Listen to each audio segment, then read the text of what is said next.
daily deep dive into everything Utah Jazz. It's time! All season long and even in the off season. It's Jazz Daily with JJ and Alex on your exclusive home of Utah Jazz basketball. 97.5, the KSL Sports Zone. All right, everybody, welcome back. Yes. You know what that music means, and it has a little bit more of a flair to it today, doesn't it? Just sounds a little bit more crisp. Sounds good. Joining us on the program right now for Jazz Daily, he is the coach, Tim LaComb. You can hear him, of course, pre, half, and post on your radio dial right here, the radio home of the Utah Jazz. Coach, thanks for being with us, man. What a big day for this organization. What a big day for this locker room. Your thoughts as you first saw this one, that the Utah Jazz were going to acquire Triple J from the Memphis Grizzlies. A big deal, too. You got players out the door from the Utah Jazz, Kyle Anderson, George Niang, Taylor Hendricks, Walter Clayton Jr., and then 3 first-rounders. That's a hefty load that's getting delivered over there to Memphis. But the Jazz get Jaren Jackson Jr., John Conchar, Jock Landale, Vince Williams Jr., but, of course, Triple J is the one that's the key piece in all of this. Your thoughts when you saw this one go down today?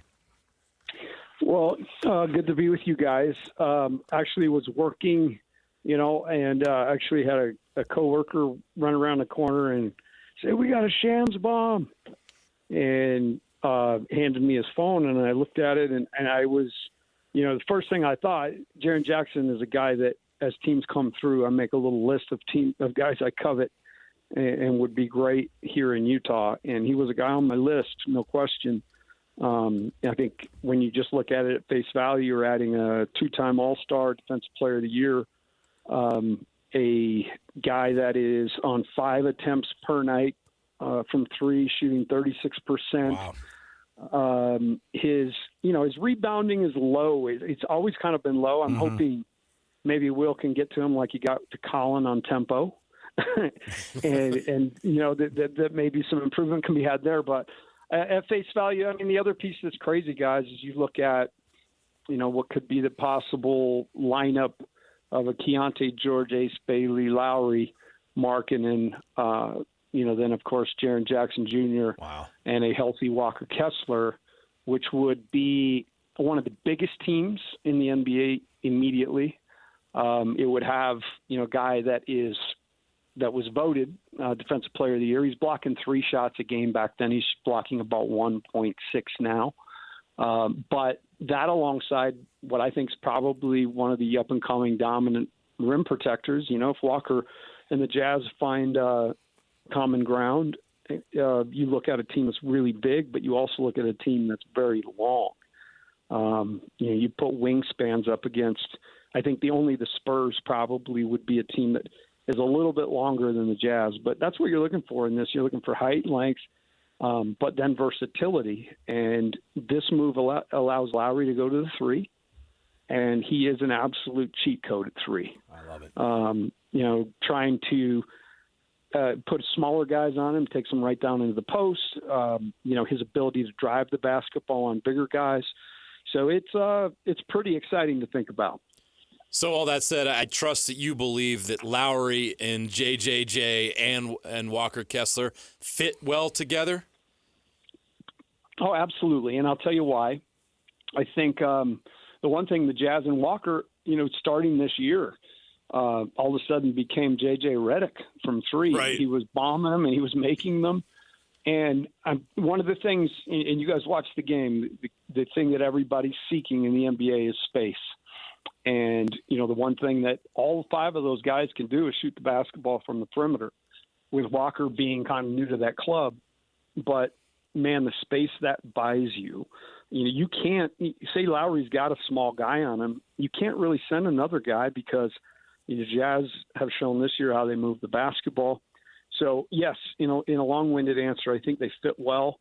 Again, like I mentioned, you have the up-and-coming young premier rim protector in the NBA and Walker Kessler, and you've got a guy who, from the weak side, is deadly. And then you've also got his ability to fight and be physical.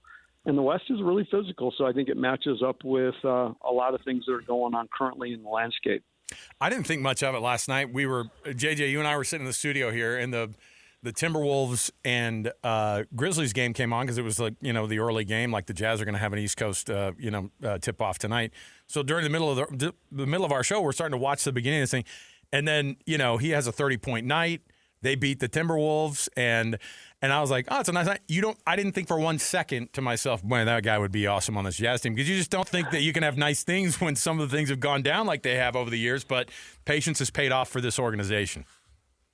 Well, not only patience, but diligence. And I think, if you look at this window, from my understanding around the league, and it's been widely publicized, John Morant's been shopped quite a bit. Mm-hmm. There's a lot of extra stuff that comes with a purchase of Ja. I'll just leave it at that. And so I think it's been tough sledding, perhaps.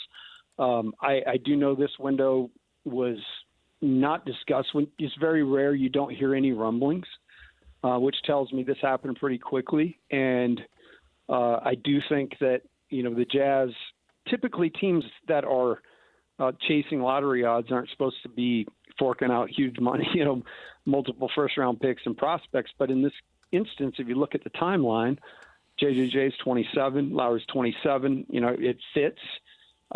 You've got young supporting cast that's coming along great. And so I think that, you look at it and people say, well, they used all their cap space. Just do yourself a favor and go look at the next 2 years of free agents and tell me.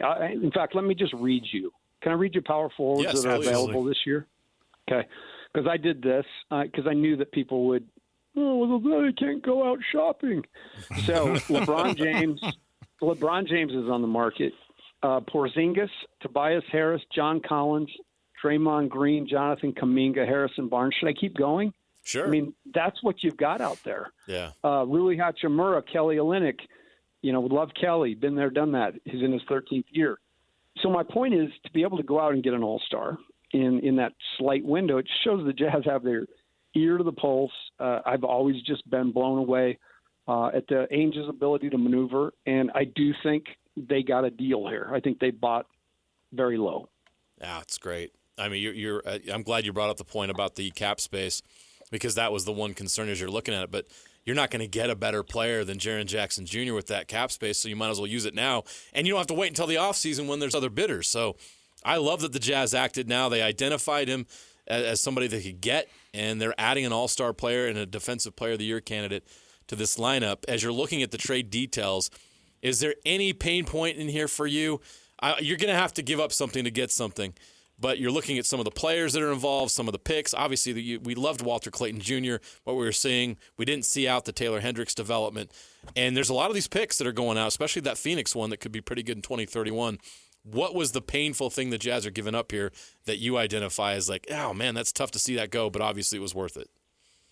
Well, the instant thing would be maybe the picks. But, when I started doing this 6 years ago, the Jazz were against the cap with Donovan and Rudy, as their two guys, and everything, the situation itself was telling you that things run its course.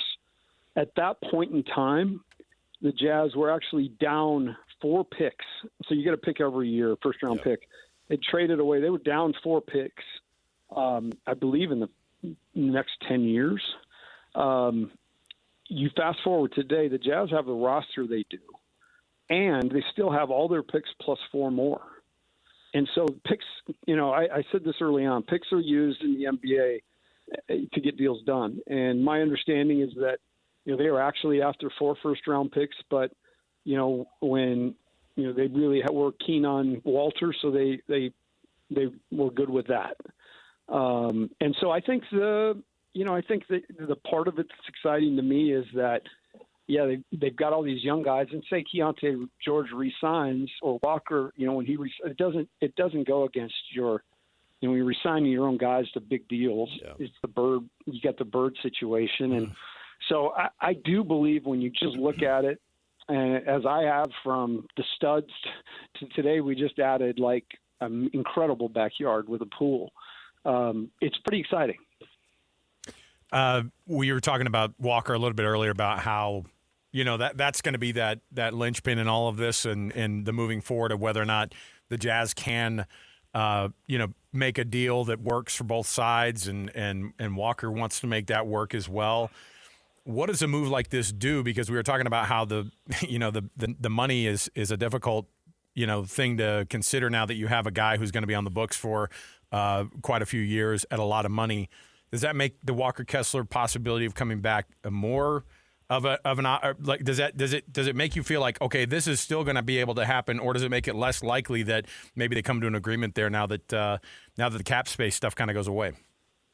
I would think that with Walker, Walker loves his game. He's competitive as all get out. And when you've got a guy that can play alongside you, like think about this, he's 7'6" wingspan. Mm-hmm. JJJ 7'4", and Lowry's 7 feet. So you are, and then your point guard 6'4" with a 6'6" wingspan, and Ace Bailey's like a freak of nature at 6'8", 7'2" wingspan. So basically, in my opinion, all of this clamoring, the defense is horrible. I think that goes away. Yeah. I think this team instantly becomes like the teeth of this team is the defense because of the things I just talked about, length, size, and ability.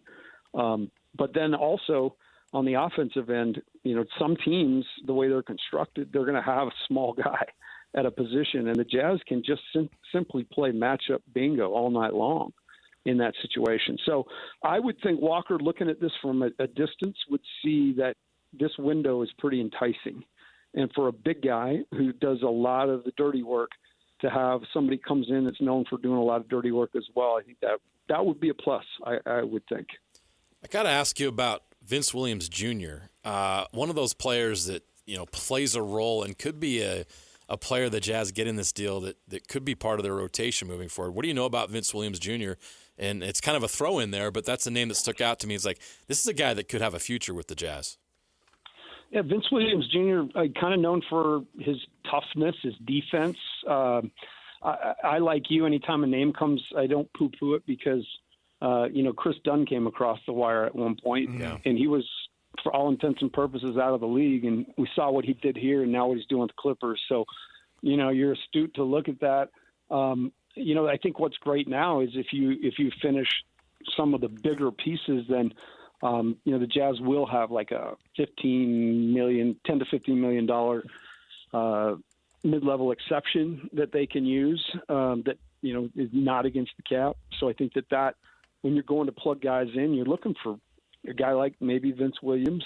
We will see how it all works out. And honestly, the truth of the matter, this is all reported, and how this will all go down and who will be here still and all that, remains to be seen. But I can tell you the Jock Landale thing intrigues me because St. Mary's guy. That's a guy we got to know pretty well down there when he was playing BYU. Yeah, unfortunately too well. And he's an awesome story. Like we went down to play in Moraga, and Randy oftentimes will play a kid to see kind of what he's like, and then he'll redshirt him, and this is at least what he used to do back before the world got crazy. And Jock was one of those guys he brought in, and I kid you not, he was 330. He was huge, and he could hardly move, but man, he had great hands and was skilled. And from that redshirt year, when we walked through the gym, I knew we were in big trouble because he all of a sudden looked like Luke Ferrigno, playing the Hulk. And I was like, man, we got to deal with this dude. And then he was everything it's advertised. And I was one that said that dude's going to play in the NBA. And he has some of the similar characteristics of Nurk. Very skilled, very crafty, can make a three, but a great vision, a great passer.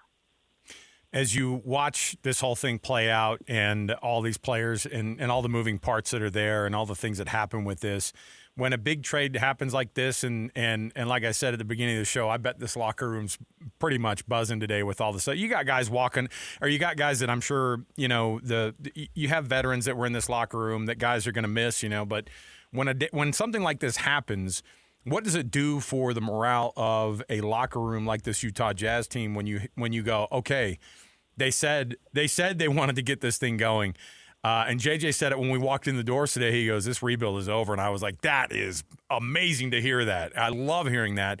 But what does it do for the locker room to hear a name like that coming into this organization and for what this young group has been trying to accomplish? Honestly, I think I don't know that it could have come at a better time. because we're in the dog days, right, of the NBA, and I think everybody understands the situation the Jazz are in. A pick's kind of hanging in the balance, and in my mind, and I've said this on multiple shows, the rebuild was over in my mind prior to this. It's like the Houston Oilers, Bum Phillips used to say, we're going to knock the door down, we're going to kick the damn door down. They kicked the door down today. Like, this was a move. But I thought last year this is a 45-win team, or going into next year without Jaren. I think they're a 50-plus win team, and right in the middle of playoff situation. The rebuild's going to be a long distant memory. So for these guys to know, like, whatever it is, we got 67 more days of the season, or at least in the back of their mind, they know they're going into a summer of major change.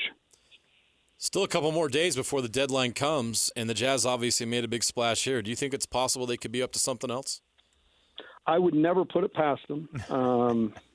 Especially Austin is. I'll tell you what, he is so good at what he does, and I just think it's not just that he can identify players that are good. I think everybody can do that. Austin then can take the next step and figure out how that's going to work with the guys he has. He is so far down the road on so many things, and this is, I know to many, maybe not going to ring as many bells, but I just think this is a pivotal move for the Jazz, and a great move. Like I said, I think they, as you guys said, they didn't have to. They have an abundance of first-round picks. I think if there's any pain at all, it's what Walter Clayton can become. Yep. But man, I love what Isaiah Collier is, and given the choice for me right now, I probably would have chose Collier because he impacts the game differently than every other guard on the team. I love it. You see some of these moves, and we start to look at how this thing starts to shake out. And I think Jazz Nation shifted their thoughts of how this year. And I'll tell you too, when you said the landscape looks like it does this time of the year, we know what's at stake for this Utah Jazz team the rest of the year. But it even makes that moment too, where you go, hey, but could you imagine not conveying that pick, staying in that top 8 on top of all these moves? It creates and finally winning the lottery. The lottery. All right, settle down with all that, you guys. We know how that works. At some point, Tim. At some point, right? They're due. Hey, we got to. Yeah. We got to get our chance. Can you imagine, though, adding one of – and we know how good this draft is. Can you imagine adding a Darren Peterson or an A.J. DeBonce or a Cam Boozer to what they did today? Hey, could you call the script writers real quick just to the NBA? I know you got connections there. Dude, I'll there. throw another name, like Caleb Wilson. Why not? I mean, I'm telling you, there are a lot of good players in this draft, and that's why this is important. And it's probably it's been painful. It's been painful, but it's going to be a distant memory. And, my favorite thing when I got here, the Jazz were in the playoffs in the springtime, and being out on the plaza prior to games and watching everybody funnel in. We're a spring away from that, fellas. Crazy. Awesome. Tim LaComb, the coach. You're going to hear him in just a few moments. I'm assuming you're on the pre-half and post today, Coach. You and Jake going to do your thing, man? I'm just working double. I figured I'd try some of this out, see if it stuck. And then I got some laughs, so maybe I'll use some of it later. Yeah, absolutely should. Yeah. So good material. We'll be listening in 30 minutes here, so we appreciate it, Coach. And, thanks for jumping on in short notice and giving us some thoughts on today's news. We appreciate it. Hey, anything for you two, anytime. You're great. Appreciate you. Tim LaComb, everybody. Thanks, Coach. There's the coach.